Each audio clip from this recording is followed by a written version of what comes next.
ఇంకో చిన్న reality check ఇస్తాం మీ అందరికి. Just about 1 month back IndiGo మీద ఒక వీడియో చేసాం. ఇండిగో మొత్తం ఇండియాని 1 day కూర్చోబెట్టేసింది. టెక్నాలజీ ఎవరిది, వాడుతున్న ఎయిర్ క్రాఫ్ట్ ఎవరిది, ఎయిర్ బస్ ఏ కంపెనీది, ఏ కంట్రీ ఆరిజిన్ది గూగుల్ చేయండి, బోయింగ్ ఏ కంట్రీది గూగుల్ చేయండి. ఆఫ్ కోర్స్ యూపీఐ పేమెంట్ మనం ఇన్వెంట్ చేసి ఉండొచ్చు, బట్ బ్యాక్ అండ్ డేటా అంతా ఎవరిది, నేను మీకు కనెక్ట్ చేస్తున్న ఈ కాంటెంట్ ఎవరు ఓన్ చేస్తున్నారు, ఈ రైట్స్ ఎవరి దగ్గర ఉన్నాయి, యూట్యూబ్ దగ్గర ఉన్నాయి. యూట్యూబ్ ఎవరిది, గూగుల్ది. గూగుల్ ఎక్కడ ఉంది? We have to build something of our own. Look at China. నడవదు. ఎప్పుడైనా వెళ్ళారా చూడండి, నడవదు, ఏవి నడవదు. If as a country India should grow and will grow only by being self-resilient. We have to improve our manufacturing. Just not that the world should consume our goods. కేవలం ప్రపంచం మన గూడ్స్ కన్జ్యూమ్ చేసేకే కాదు, మన goods మనమే consume చేసే పొజిషన్లోకి ఉండాలి. That will come with increased GDP per capita. In fact మనం వాడుతున్న maximum cell phones, majority of them Apple, Samsung, neither of them are Indian born. ఏంటి ప్రాబ్లం? ఎక్కడి నుంచి ఉంది problem? Fundamentally, psychologically, both the side, technically, all sides నుంచి problems ఉండవు. It is not anybody's fault to be on the problem.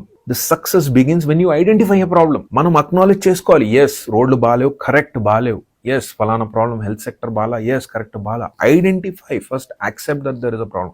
ఇక్కడ ఏమైపోతుందంటే divide అయిపోతున్నాం. దేశ ప్రేమకి పార్టీ ప్రేమకి పెద్ద డిఫరెన్స్ ఉంది. There is a difference between a nationalist and a patriot. So దీన్ని బట్టి తాత్పర్యం ఏంటంటే technologies can paralyse nations. So in the name of updates మనలో ఏ మాల్వేర్స్, ఏ వైరసెస్ ఇంట్రడ్యూస్ అవుతున్నాయో ఎవరు ఏమి చెప్పలేరు. ఇప్పుడు వెనిజులా అనే ఒక లైవ్ ఎగ్జాంపుల్. అమెరికా ఎప్పుడు ఒక ప్యాటర్న్ ఫాలో చేస్తుంది. First tariffs, sanctions, embargo, inflation, social unrest, UN narrative, finally invasion. అది వీడి దగ్గర నుంచి నువ్వు కొనకూడదు, ఎంబార్గో, వీడి మీద నేను శాంక్షన్స్ వేస్తున్నా, నువ్వు బయటకు అమ్మితే ఇన్ని డబ్బులు కట్టాలి, లేదా ఇన్ని టారిఫ్స్లు పెట్టాలి, ఇన్ఫ్లేషన్ పెంచేయాలి, మనం తినే ఫుడ్ ఖరీదు, ఇన్ఫ్లేషన్. సొసైటీలో మొత్తం సోషల్ అన్రెస్ట్, అపోజిషన్ లీడర్స్ ని ఛార్జ్ ఇవ్వడం, వాళ్ళకి నోబెల్ ప్రైజెస్ ఇచ్చేయడం. ఇరాన్లో జరుగుతుంది ఇదే కదా ఇప్పుడు. అండ్ ఫైనలీ యునైటెడ్ నేషన్స్ ఒక నెరేటివ్ సెట్ చేస్తుంది. అవునవునవును, అక్కడ ఈ కంట్రీస్లో పీస్ లేదని. మీరు ఎత్తి చూసుకోండి, మీరు లిబియా కానివ్వండి, ఇరాక్ కానివ్వండి, ఏ కంట్రీ అయినా ఎత్తి చూసుకోండి, this has been the pattern. And finally వీళ్ళు ఇన్వైట్ చేస్తారు. ఇన్వైట్ చేసిన తర్వాత ఫైనల్ ఏంటి తెలుసా, వీళ్ళకి కావాల్సిన రిసోర్సెస్ మొత్తం తీసుకొని ఈ ఇన్వేజన్కి అయిన బిల్లు కూడా అక్కడ వీళ్ళు కూర్చోబెట్టి ఒక డమ్మీ గవర్నమెంట్ ఉంటుంది కదా, వాళ్ళతోనే లాగుతారు. బేసికలీ మళ్ళీ సిటిజన్సే వీళ్ళ ఇన్వేజన్కి డబ్బులు కడతారు. Please improve your critical thinking. Critical thinking అనేది చాలా ఇంపార్టెంట్.